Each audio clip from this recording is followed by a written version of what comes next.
Hello, you are watching the Supply Chain Digital Show, brought to you by Supply Chain Digital Magazine, Procurement Magazine, and BizClick Media Group. My name is Scott Birch, and every 2 weeks we bring you all the latest news, analysis, and opinions from the wide world of supply chain and procurement right here on LinkedIn, YouTube, and across all of our digital platforms. Now, joining me today in a scene that is memorable of a doctor's waiting room, because we all have slight coughs and colds, nothing to worry about.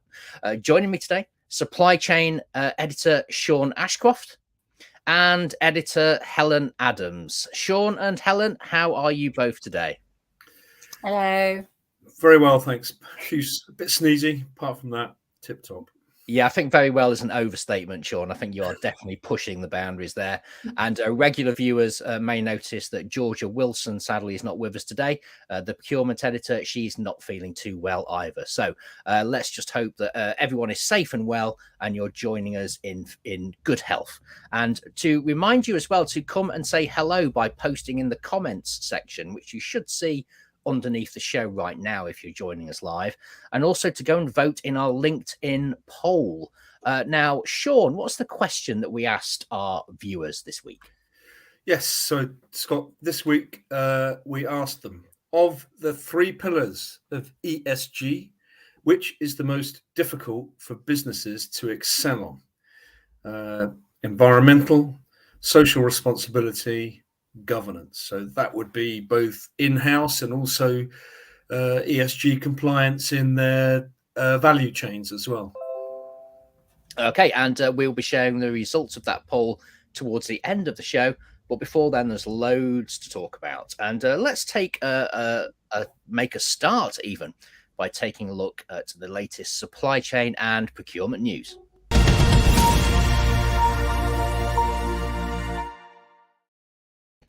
Okay, Sean, while I have a sip of much needed water, why don't you kick off with the news? Yes, so the story I'd like to chat about today is actually a big story, even outside of supply chain circles. It's about the increasingly tense relationship that's developing between the US government and the major sea carriers.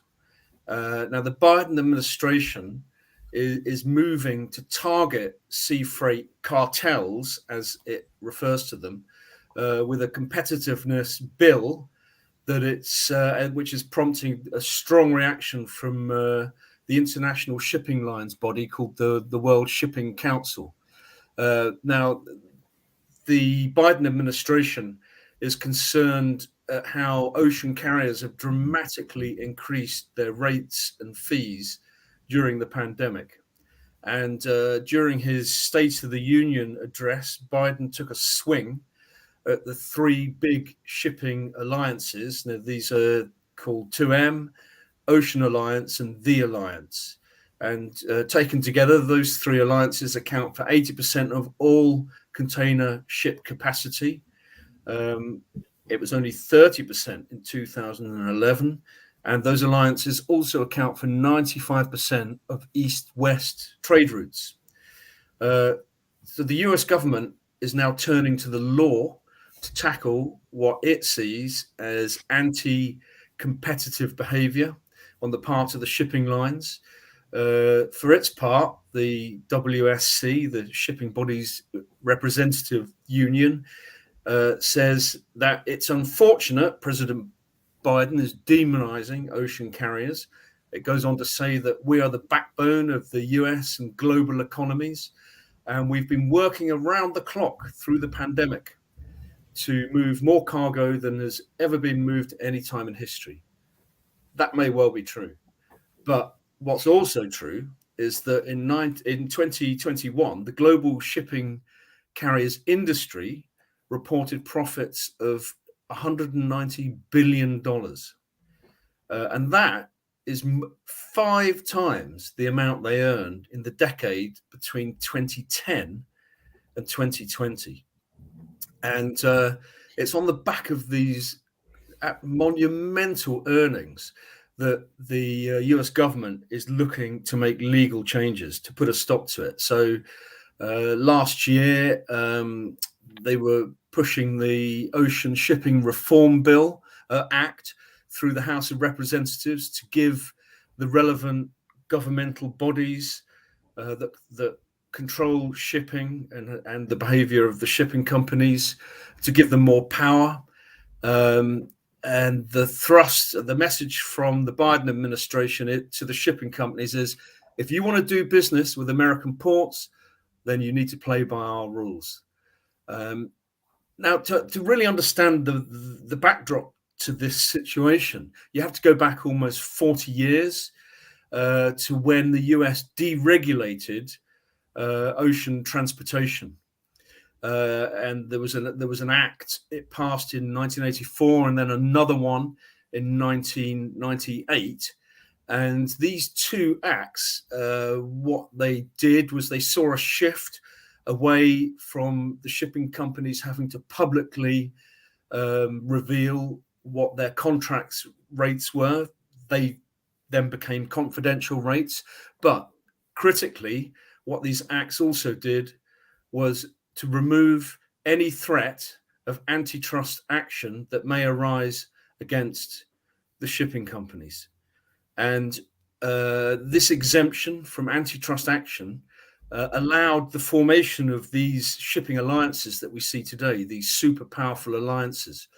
That before the pandemic, these alliances made sense because what they allowed companies to do was to pick one of their several carriers to get their goods transported, and they could move from one to the other and the price wouldn't vary. So that oiled the wheels of commerce. But of course, come the pandemic, then it didn't make so much sense. In fact, it's that immunity from antitrust action and that price fixing that has enabled the shipping companies to set these vastly inflated fees. So that's the situation we're in at the moment. It's only going to develop and become more tense as the months roll on. Well, you talked about these prices going up, and everyone is well aware of how the multiples we're talking about here over the last year, 2 years.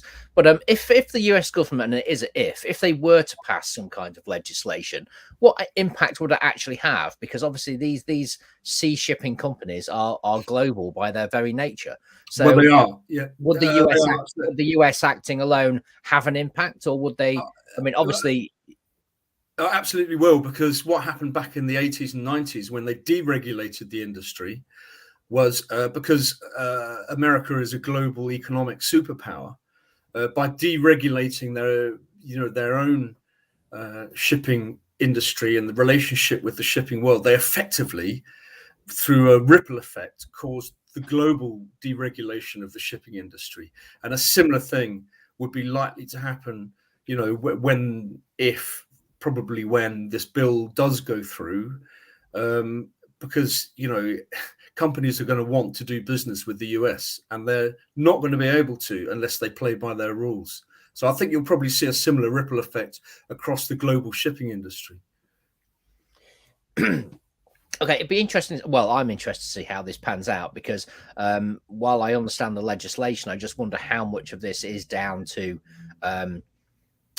these companies potentially taking advantage of a situation and overinflating their prices, or if there are genuine reasons why the cost of shipping has gone up. And we all know there are lots of factors there. Energy costs, for one thing, containers being out of position, and therefore short supply inevitably means high demand and higher prices. So do they have a point, these shipping companies? Well, up to a point, they have a point, because yes, disruption has increased their costs in some ways, as you mentioned, fuel, and that's only going to get more expensive. And port congestion has also impacted profitability, as has having to move, ship full of empty containers. But the price increases that would be reasonable are not reflected in what they're charging now. They're charging, maybe 200 or 300% over and above the extra costs that they've incurred. That's what's, I think, irking governments and businesses. Oh, has Sean frozen? Oh no, he's there. I thought he's frozen there for a second, but you just finished your point. So good job I dived in. Okay, all right, that's really interesting, Sean. I'm a big follower of what's going on in global shipping, actually, and then the situation with the containers. So I'll definitely keep a close eye on that one. Now, Helen, you're going to share a bit of procurement news with us as well. What have you got for us? Yes, so this week I've been looking at Evalua and the Hackett Group's report on 2022 priorities for Chief Procurement Officers. There were some regulars on there that will always be a priority for procurement, such as reducing costs, stakeholder centricity, and modernising procurement. But some other trends have risen in their priority in response to the last 2 years. And current global events such as skills and talent retention, sustainability and agility, with reducing risk and ensuring continuity at the very top of the list. Some more interesting insights that were released by the Chartered Institute of Procurement and Supply on International Women's Day looked at the lack of opportunities for women in procurement, attributing this as the reason for why there are a limited number of women in the function, particularly in executive positions. The insights also look at the continued stereotypes in the function, such as risk-taking and decision-making being a masculine strength. Okay, and International Women's Day, that's something that we celebrated across the business and across all of our titles on March the 8th. And also we launched a new magazine, for anyone who's not aware, called March 8 on that very day. And we are also continuing to recognise women in these key industries. So later on this month, in about a week or so, we are actually releasing our annual top 100 women in supply chain list. And this year, a new one as well, the top 100 women in procurement as well. So both of those are coming your way very soon. Now, remember, you can catch all of our news and analysis on our websites, which are, in case you didn't know, supplychaindigital.com and procurementmag.com. And let's just see a few people who are joining us today, Kieran, if you don't mind. I had a quick look earlier and I see we've got people joining us from all over the world, as usual. If you want to pick out a few names, there we have Mohammed joining us from Karachi. Hi, Mohammed. Good to see you. Names flying past here. Dr. Rayad from Kuwait. Any more? Alex from California. Hi, Alex. How you doing? And one more. There we go. Katerina from Kiev. An appropriate one to end it on there. We hope you are safe and well there, Katerina. Thank you very much for joining us. Now, let's move on then. Still to come after the break, we're going to be taking a closer look at some great features from the new March issue of Supply Chain and from Procurement Magazine, and looking ahead to Procurement and Supply Chain Live, which is taking place, as you well know, in London in just a few weeks' time. But first, Sean, I think we've got a special guest lined up. Yes, we have, Scott. Delighted to be able to welcome Andy Hancock to the show. Andy is Global Vice President for the SAP Digital Supply Chain Center of Excellence. And together with his team, Andy helps customers shape the future of their businesses using SAP software solutions. Welcome, Andy.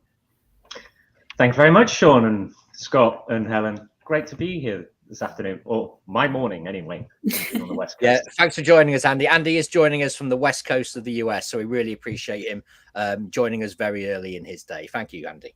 Oh, you're welcome. Now, Andy, I think maybe I'll begin just by asking you, what exactly is the SAP Digital Supply Chain Center of Excellence? I mean, what is it you do, and who is it you serve? Sure. So who we serve is the SAP customers, and we also have internal stakeholders such as our sales force, the people that the sales teams and the pre-sales teams. So we can quite easily split it into three distinct areas. So demand generation. So when we talk about demand generation, we're going to events like this. We're spreading the good word of SAP Digital Supply Chain Solutions. A bit of demand management, which is around, when opportunities and customers are engaging with SAP, we support the sales teams with subject matter expertise. So my team that's spread around the world, they're all from industry. So they've actually been in the customer's shoes for over 10 years, all of them. And what they become that trusted advisor, basically the pathway between the sales force and the customer. And then the third element to that, well, is really, well, as I said, is subject matter expertise, but it's that trusted advisor role. It's that we become a thought leader, we understand, and we start to pick up the trends of supply chain around the globe, the technology impacts of those, the technology enablers that come into that space, and we really can understand, and guide the customer to the direction that they want to go in the future. Sure. Okay. I've heard you described as SAP's equivalent of a SWAT team. Right. Right. Yes. So, I mean, just like you see from a Hollywood movie, there's, we basically get a call from anywhere around the globe. So we're one of those organizations that follows the sun. So there's everybody.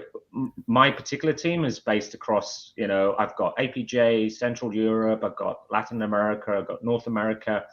And basically when the phone rings, we go and help the customer wherever that might be. So it is a sort of like a pull from the sales organization. Sure. I mean, given the global nature of your business and the service you offer, the pandemic must have been quite a challenge for you. Were you able to deliver everything you needed to deliver remotely? Yeah, it's really interesting. I think just like we're having this conversation, everything overnight turned into video conferencing and setting up webinars. As you can imagine, we're social beings in it as at nature as intended. So when we get, getting the right equipment to start off with, because I mean, if you think about the basic camera and capability of a laptop, it wasn't very engaging, and we've been trying to work out and involve, and sort of evolve our online presence. As you can see, I've got green screen, I've got lights, I've got microphone, I've got a good quality camera. That was what we had to do. And then, it was supporting those salespeople that, they like to see that, be in the same room as people. And it was really what we saw was at the beginning was almost a complete stop from everybody. Everybody was like, okay, then what are we going to do? When the businesses started to realize that there was elements of visibility, that they didn't have, then the phone started to call, and businesses started to invest in the technology that would close that gap that a human being would have done pre-pandemic. Sure, and I mean that's the challenges you faced during the pandemic. What about sort of post-pandemic, if we're allowed to call it that just yet? Yeah,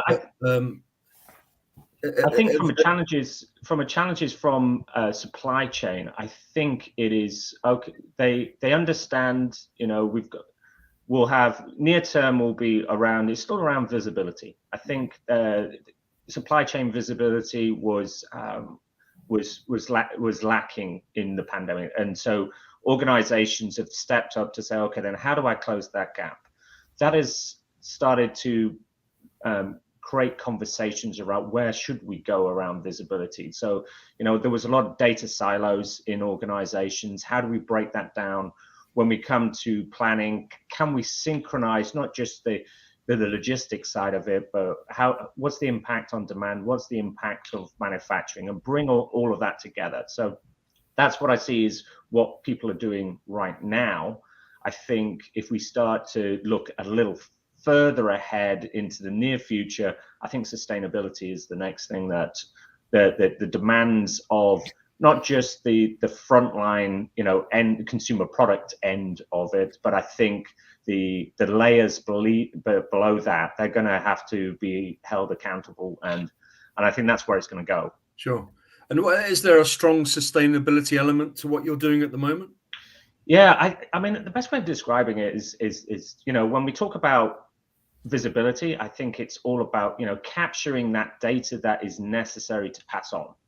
There's organizations have their sustainable goals, and it's like, okay, then how do I can achieve that, or how do I achieve that in my own business?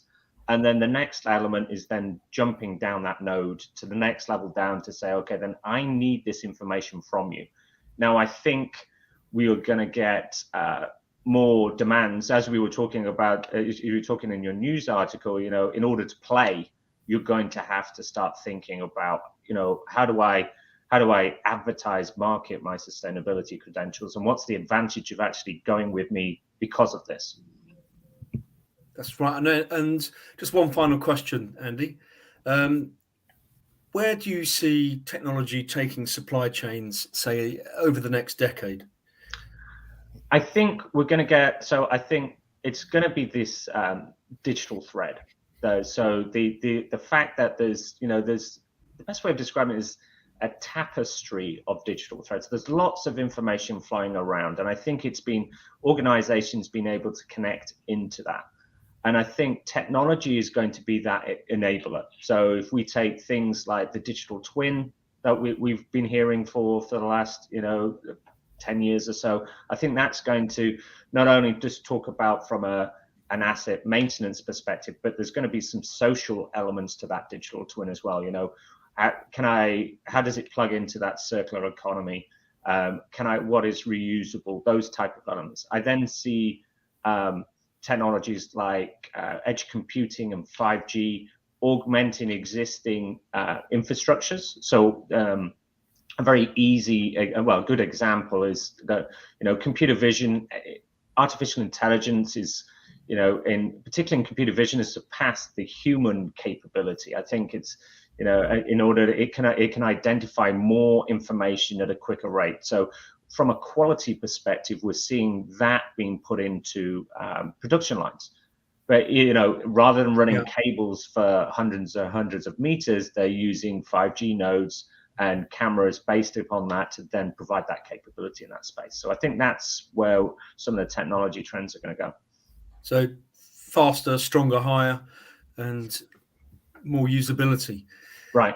Andy, it's been great having you on the show. That's really illuminating. Thanks very much for your time. Appreciate it. You're very welcome. Thanks, everybody. Yeah, thanks, Andy. Great to have you here joining us live. I was just keeping an eye on the comments, actually. I thought that one of our viewers was gonna fire a question over to you, Pratik Shah. He's saying, I have one question, may I? Yes, Pratik, but you'll have to be very quick because Andy is going to be leaving us very soon. We're going to be sharing some more content with you after the break, but we're just going to go to that break right now unless Pratik is very quick with the question coming through. It's not coming. Okay. Thank you, Andy, again for joining us today. We'll have you again as a guest on the show in future, I'm sure. So thank you. Everyone else will see you right after the break. Don't go away.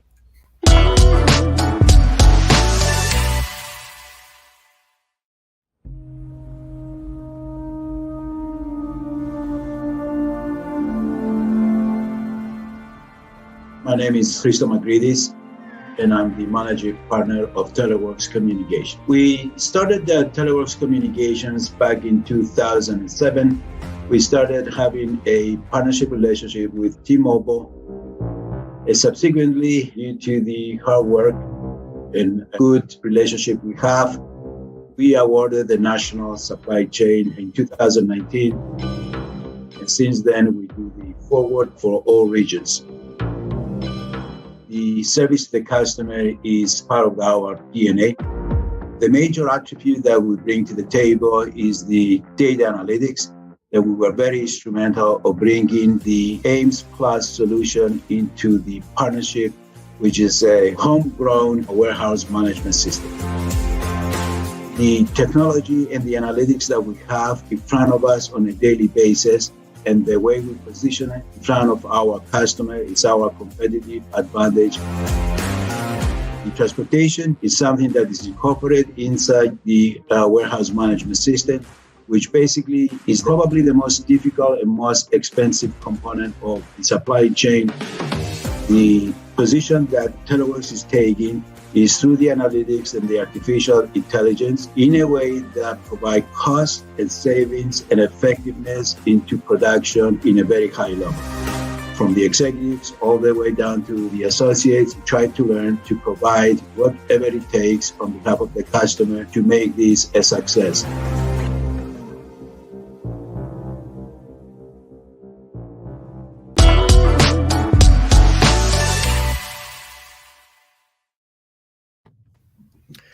Welcome back, everybody. Sadly, that question didn't come in for Andy. He had to dash off and get on with his day. But if it does come through, or if you do have any questions for Andy, then please do still send them in and we can make sure they find their way to him. And as I was alluding to earlier, maybe we'll have him back as a guest in future. Now, still to come, we've got the results of our LinkedIn poll, and we've got more on the procurement and supply chain live events that I mentioned earlier. But first, we're going to take a look at the March issues of Supply Chain magazine and procurement. And let's start with supply chain. Sean, why don't you give us one of your top picks from this issue? Yeah, so I was going to start with an upfront regular that we run called Big Picture, which is just an excuse to use a really lovely image, but it's tied around a very particular aspect of supply chain, usually seasonal, which is why this month I chose the cocoa supply chain. Now, 95% of the global cocoa production originates from smallholders who are mainly in Ghana and Ivory Coast, who between them account for 70% of the global cocoa production. But it's not an easy game to be in, cocoa farming. Cocoa prices generally are quite low, but the costs of production are high. The margins are slim. So these farmers can barely scratch together an income, let alone invest in their farms. And they're also at the sharp end of the supply chain because they bear virtually all of the risk of price volatility. And as a result of all this, cocoa production has been in steady decline for over a decade. And chocolate manufacturers are now no longer able to manufacture all the chocolate snacks we know and love in the same volume that they've been able to in the past. So chocolate Easter eggs might be tougher to get hold of in 5 years, 10 years time. Don't say it, Sean. Haven't we suffered enough? Hammer blow. Haven't we suffered enough? That's all I'm going to say. Don't take away our Easter eggs. Other confectionery is, of course, available. And Sean, I think you've also you're going to talk about our warehousing automation feature as well. Yes, that's right, Scott. Did a piece on robotics and automation, artificial intelligence in warehouse environments. Spoke to Gavin Harrison, who's UK sales manager for Element Logic. It's a robotics and a software consulting company. Now, we're probably all aware that warehouses are finding it very difficult to get hold of staff and to retain staff. What I hadn't quite appreciated until I spoke to Gavin is, some of the reasons behind this. Warehouses can be terribly stressful environments. They can also be dangerous. They can be tiring. You might need to walk up to 10, 15 Ks a day in some warehouse environments. They're also quite often in out-of-town locations, tough to get to. Plus, they don't pay particularly well. So it's easy to see why there's been such, they're hemorrhaging staff. But the really interesting thing is with the introduction of robotics and automation is the relationship between the automation and human beings. Now, they typically deploy technology called autonomous mobile robots, AMRs. This type of robot actually has an independent understanding of its environment. It can move through its environment independently, and they also work collaboratively with warehouse staff. They'll do a lot of the less skilled work, repetitive work, and also some of the work that carries a little bit more danger and risk. So they've plugged the gap that has been left by a shortage of staff. But what's also happening is the deployment of automation is also helping warehouses retain staff, because it's allowing those staff to step away from the repetitive, boring, dangerous tasks and concentrate on more strategic things that involve an element of management, which brings with it higher pay, which helps motivate them, and it stops them leaving their companies as quickly as they otherwise might. So yeah, that dynamic between automation and humans is quite interesting. Mm-hmm. Yeah, it's definitely a big talking point, that as you said, the interaction, or that touch point between human and machine, and especially when it comes to AI as well, how that how that balance is going to change is something that's going to impact the workforce incredibly over the next decade, if not sooner. Now, Helen, we need to bring you back into the show, don't we? Tell us one of the highlights you've got from Procurement Magazine this month. Sure. I just want to say a quick salamat malam to everyone watching in Indonesia. I actually worked in BSD outside of Jakarta for 1 year, and I miss it very much. So it's lovely to have people from Indo joining us today. But on to Procurement Mag, of course. Another highlight from the March issue is a feature where we spoke to the Chartered Institute of Procurement and Supply Group Director, Duncan Brooke. We discussed the risks facing modern procurement teams, whether risk management in procurement is experiencing a skills gap, and how technology can help. A notable comment from Duncan highlighted there's always a shortage of talent in procurement. So maybe we need more women. Well, we do need more women, and we need more talent, and talented women and talented men for sure. Yes, yes, we absolutely do.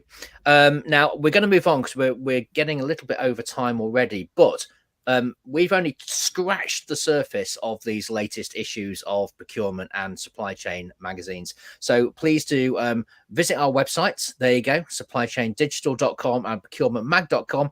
Thank you there, Helen, for the little ticker pointer.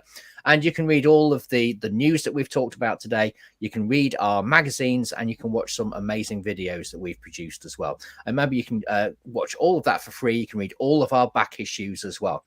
Now, excuse me, I did tell you it was going to be like a doctor's waiting room today. Now let's move on, and let's take a look at the results of that poll, Sean, that we mentioned earlier. Why don't you just remind us of the question first, and then let's have the results. Yeah, sure. So the question was, which aspect of ESG is it most difficult for companies to excel at? And it's actually very close between all three of them, which I suspected it might be. Environmental, 39%, social responsibility, 34%, governance, 27%. You know, if you're trying to track those things in your value chain, it's going to be difficult for all three of them. So no surprise, really, I think, in some ways. Yeah, quite an even split. Yeah, no surprise in a way, I suppose. I mean, they're sort of interdependent as well, aren't they? Yeah. They're like, it's like a three-legged stool. I think someone explained it to me as one time. And, you know, without one of those legs, and the stool simply topples and is no longer a stool. It's a stick. Okay, but we need to move on, not least because we're all losing our voices. And we've got some important dates for your diary, as Procurement and Supply Chain Live returns as a hybrid event in London. Now, the theme of this year's event is risk and resilience, something that we're all becoming increasingly familiar with. And it takes place in London from April the 27th to the 28th. Now, maybe you joined us last year. If not, here's a taste of what you missed. Good morning and welcome to the first day of the inaugural Procurement and Supply Chain Live.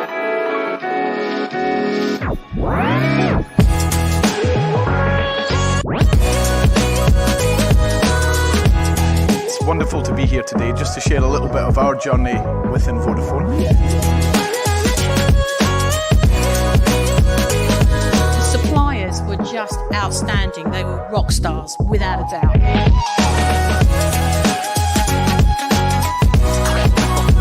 Everything can be supplied at very short notice now in all of these regions.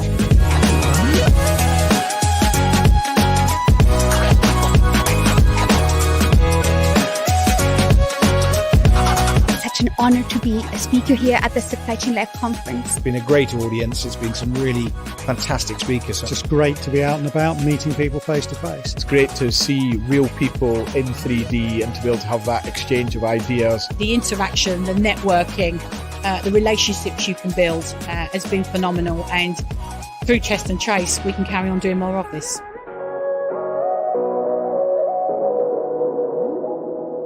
Before that, we had something which is wonderful, and you must all try it. It's absolutely fantastic, called PowerPoint.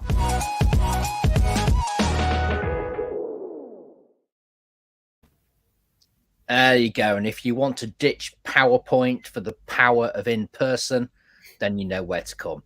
And as you'll see in the comments here, it says, secure your place now. We've got less than 20% of tickets left. So there you go. It's April 27th to 28th, as you can see on the screen. We've got more than 60 speakers, 1,000 people probably joining us in person. I think that's our limit for this show, hence only 20% of the tickets left, plus probably thousands joining around the world as a virtual attendee as well. And now, obviously, we'll be telling you more about that as we get close to the show itself, and we'll be bringing you regular updates in the magazine and, of course, on our website. Also coming up this month, I did mention that we've got our top 100 coming out for supply chain and for procurement, so keep an eye out for that. But for now, that's all we've got time for this show. I think we just about managed to keep it together. We hope you've enjoyed the show.